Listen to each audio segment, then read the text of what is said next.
Equilateral triangle, equilateral triangle है means तीनों sides equal है।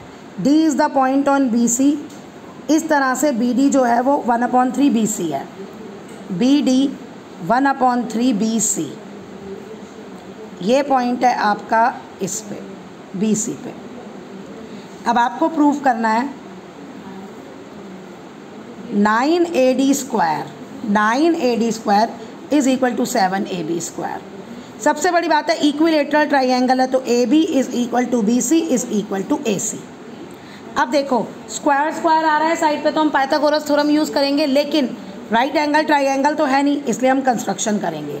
Draw AE perpendicular to BC, draw AE perpendicular to BC।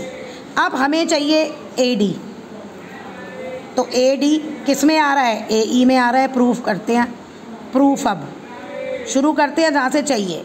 AD in triangle ADE, AD square is equal to AE square plus DE square by Pythagoras theorem.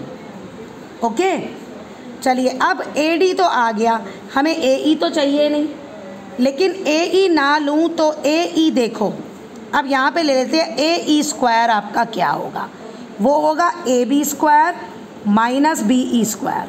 क्यों? By Pythagoras theorem in triangle ABE, जो अभी same हमने same यही criteria हमने अपने 14th question में भी use किया है, वहाँ से आ गया। अब ये वैल्यू मैं वहाँ से पुट कर दूँगी, AB square minus BE square. अब आ जाइए आप, अब चाहे आंसर में मैं AB स्क्वायर निकालूं चाहे मैं BC निकालूं, बात एक ही है। मैं AB में ही आंसर ले जाती हूँ, क्यों? क्योंकि तीनों साइड्स इक्वल है। एंड में हम BC पुट कर देंगे, या अभी किस में चाहिए आंसर, BC में। चलिए AB की जगह मैंने BC स्क्वायर लिख लिया, क्यों? क्योंकि AB BC के इक्वल है।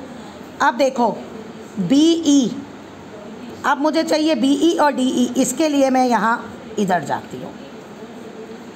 सबसे बड़ी बात है BE, इक्विलेटरल ट्राइंगल में जो परपेंडिकुलर ड्रॉ करते हैं वो उस साइड को बाइसेक्ट करता है।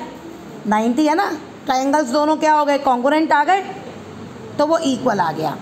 तो कई उसमें आपको दिखा सकते हैं कि भाई ये जो ट्राइंगल्स हैं कॉन्ग्रुएंट है, आपको प्रूव करने की ज़रूरत नहीं है।